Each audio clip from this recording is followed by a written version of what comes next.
도요타가 GM이 떠난 LG 엔솔 공장에 배터리 주문을 넣어줬고 규모가 15억 달러 정도로 추산된다라고 합니다.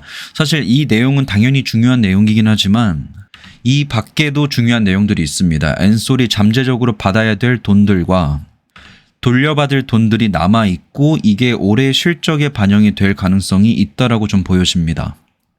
일단 GM과의 관계를 먼저 설명을 드려보면 2022년도에 3공장을 같이 짓기 시작했습니다. 근데 작년 7월 달에 갑자기 일시 중단이 들어갔고 10월 달에 GM이 얼티엄 브랜드를 포기합니다. 그러니까 철수하고 싶다라고 언급을 한 것이고 12월 달에 GM이 매각 결정을 하고 엔솔이 합작 공장 인수 자금으로 1조 4천억 원을 투입을 했는데 실제로 차익을 계산해 보니까 정확히는 1조 6천억 원 정도를 들였습니다. 그러니까 엔솔 입장에서는 GM이랑 같이 지었고 돈도 같이 넣었는데 갑자기 GM이 나가게 되면서 GM의 돈까지 투입을 해서 단독 공장으로 생산을 시작해야 되는 것이고 여기서 더 문제점이 뭐였냐면 원래라면 GM에게 납품하면 끝나는 거였는데 새로운 고객사를 찾아야 되는 상황이었던 겁니다. 이 빈자리를 지금 도요타가 주문을 넣어주면서 메꿔준 거예요. 그래서 저는 이게 도요타는 주문을 했고 엔솔을 생산을 하는 그런 관계가 시작되었다는 관점 외에도 엔솔 입장에서 굉장히 곤란한 상황을 도요타가 들어와 주면서 해결이 되었다. 그래서 둘 간의 어떤 의리가 앞으로 통하지 않을까 이런 생각도 좀 듭니다. 그래서 현재 LG에너지 솔루션이 그 예하에 있는 미시간에게 채무 보증을 해주면서 이런 식으로 3공장 인수를 하기 위한 작은 집행 단계를 밟고 있고 이게 완료가 되면 본격적으로 도요타에게 물량이 납품이 되기 시작할 겁니다. 여담으로 GM이 왜 3공장에서 물러났는지를 좀 생각을 해보면 GM 예하에 쉐보레가 있죠. 쉐보레 이코넥스 EV가 있습니다. 지난번 영상에서도 설명드렸던 건데 이코넥스는 미국 내에서도 괜찮은 전기차로 평가를 받고 있습니다. 실제로 보조금 대상에도 포함이 되었고요. 수익성이야 뭐 4분기에 안 좋았던 건 대부분의 2차전지 기업이나 배터리 기업들이 다 안 좋았었고요.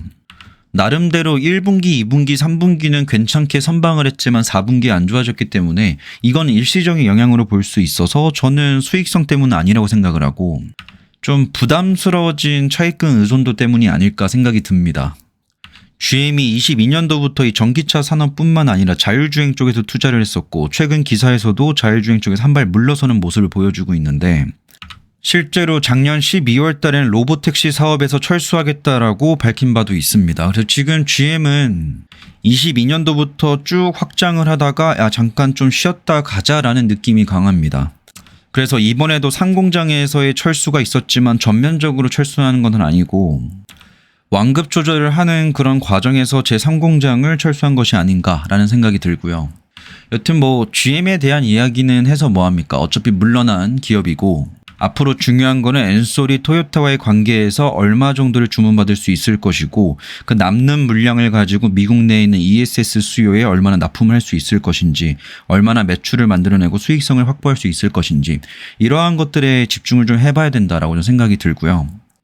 사실 굳이 따지고 보면 GM과의 합작법인이 3개가 있는데 그 중에서 하나를 이제 인수하고 단독 운영하는 것이기 때문에 다른 식으로 해석을 해보면 GM에 대한 의존도를 3분의 1 정도 줄여내서 도요타로 붙였다 이렇게 보시면 되겠습니다. 근데 여기서 중요한 게 작년에 엔솔에 대한 좀 비관론이 많이 나왔었고 지금도 여전히 남아있고 IR을 통해서도 굉장히 보수적으로 이야기를 하고 있던 것이 이 상공장 물량이 어디로 가냐라는 그런 불확실성이 있었습니다. 근데 이번에 도요타가 들어오면서 해소가 된 것인데 여기서 중요한 거는 지금 엔솔 입장에서는 22년도부터 같이 비용을 투입해서 상공장을 지었지만 그냥 속된 말로 반반 내면서 지어왔지만 이걸 인수하게 되면서 혼자 단독 운영 체제잖아요. 근데 재밌는 건 그 과정에서 인센티브를 같이 받았습니다. 특히나 이 랜싱 공장에는 1억 8천만 달러의 인센티브를 받았는데 GM과 엔솔이 같이 받았고요. 1억 8천만 달러가 우리나라 돈으로 2,590억 정도 됩니다. 그래서 지금 GM이 하고 있는 것이 사실은 작년 12월 달에 물러나면서부터 시작되었던 게 미시간 주정부랑 미시간 경제개발공사 MEDQ와 협력해서 인센티브를 엔솔로 돌려주는 것을 이전시키는 작업들을 진행하고 있습니다. 이게 12월 달부터 진행되었기 때문에 뭐 절차가 빨리 진행된다라고 했을 때는 1분기에 이게 인식될 수도 있는 거고 늦어지면 올해 상반기나 2분기 안으로 저는 이게 돌려받을 것이다라고 생각이 들어서 일단 이 2,590억 원 정도의 올해 실적 발표상에서 장부상의 기록이 될 금액이 2,590억 원 내지 혹은 그중에 상당 부분을 인식할 것이다 라고 보여지고, 요 자금은 기수령한 자금에 대해서 돌려받는 작업들이 진행된다. 그게 올해 안으로 진행이 될 거고 빠르면 상반기 내로 된다 라는 것이고, 두 번째가 그랜트 패키지입니다. 그러니까 2022년도부터 GM은 이미 그랜트 패키지를 약속을 받았어요. 근데 GM이 12월 달에 이 관계에서 철수한다는 이야기가 나오고 나서부터 다시 재협상에 들어가고 있습니다.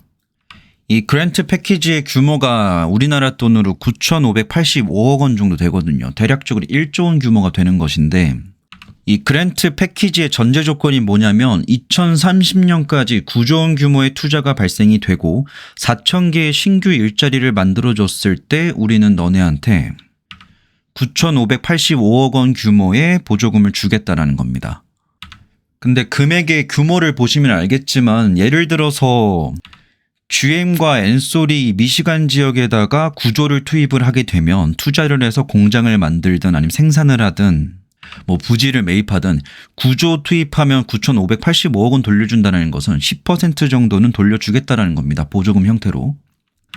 근데 이걸 지급하는 방식이 처음부터 그냥 9,500억을 주고 시작하는 것도 아니고요. 이게 완료되는 시점이 2030년도에 보고 주는 것도 아니고 단계적으로 주는 겁니다. 투입된 금액 대비해서 주고 일자리 창출력에 따라서 주는 겁니다. 그럼 여기서 한 가지 알 수 있는 사실은 이 그랜트 패키지를 원래라면은 GM과 엔솔이 나눠서 받게 되는 것인데, 이제는 엔솔 혼자서 받을 수가 있게 됐다라는 거죠. 근데 도요타가 새로 자리를 차지했다라고 해도 도요타와 엔솔이 합작법인 형태가 아니잖아요. 단순하게 주문을 넣고 생산을 해서 납품을 해주는 구조이기 때문에 도요타와 이 그랜트 패키지를 나눠 갖지는 않습니다. 그래서 엔솔 입장에서는 GM이 나간 자리를 메꾸기 위해서 1조 6천억 원 정도 규모의 자금을 들여서 투입을 추가적으로 했고, 이러한 투자에 대한 일시적인 환불로 2,590억 원 정도 규모는 환급이 될 것이고, 2030년도까지 최소한 9,500억 정도 규모의 자금은 일자리를 얼마나 창출을 했는가, 그리고 투자 금액이 얼마나 되는가에 따라서 단계적으로 주 정부로부터 지급받을 수 있는 조건을 만족했다라는 겁니다. 물론 이런 생각이 들 수도 있습니다. 뭐 이러한 정책들이 예전에 만들어진 것이고 지금도 유지되곤 있지만 트럼프 정권에 들어서 트럼프가 갑자기 이러한 것들을 폐지하지 않을까라는 생각이 들 수 있는데, 물론 뭐 그러한 검토가 이뤄질 수는 있겠습니다만, 이 그랜트 패키지의 핵심은 투자 금액과 신규 일자리를 창출해 주는 것입니다. 그래서 트럼프 입장에선 굳이 일자리 창출도 해주고 자국 내에 투자를 해주는데 이거를 마다할 일은 없죠. 그래서 우리가 일반적으로 얘기하는 IRA에서의 소비자 구매 보조금, 이것과는 좀 별개의 내용입니다. 외국 기업이 미국 내로 들어와서 일자리를 만들어주고 공장을 짓고 자금을 투입하고, 이러한 것들에 대해서는 크게 터치하지 않는 모습입니다. 오히려 밀어주고 권장하는 모습이죠. 이게 단순하게 상공장에만 해당되는 것은 아니고요. LG엔솔이 지금 플랜트를 가지고 있는 미국 내에 있는 공장들에 모두 해당이 됩니다. 실제로 2023년도 7월 달에 이미 엔솔은 미시간에 공장을 짓는 과정에서 주 정부로부터 그랜트 패키지를 받았다는 겁니다. 근데 이때 7월 달에 받은 이 그랜트 패키지 금액 중에서 만약에 GM이 같이 받은 금액이 있다면 이 또한 돌려받아야 된다는 것이고, 근데 정확하게 이 과정에서 그랜트 패키지를 엔솔이 얼마를 받았는지는 나오진 않아요. 근데 이 그랜트 패키지의 핵심은 투자 금액과 일자리 창출력입니다.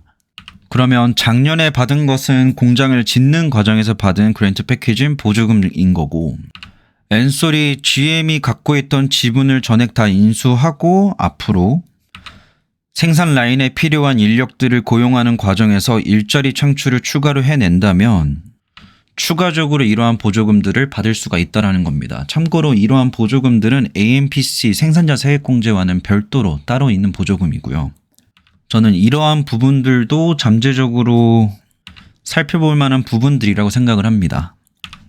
요즘 들어서 트럼프가 되고 나서 유난히 더 이런 정책적 불확실성들이 많이 생겨나고 있고, 엔솔은 특히나 작년과 작년 말에 굉장히 힘든 시간을 보냈고, 컨퍼런스 콜에서도 올해 전망에 대해서 그렇게 낙관적으로 보진 않는 느낌을 많이 받았습니다.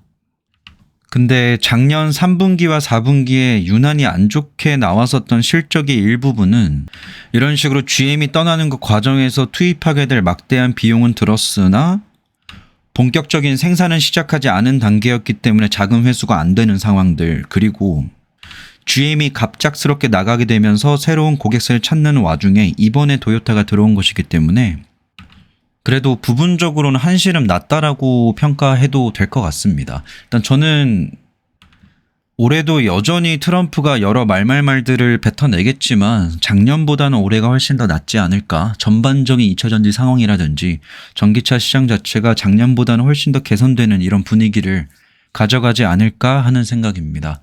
오늘의 영상은 여기까지였습니다.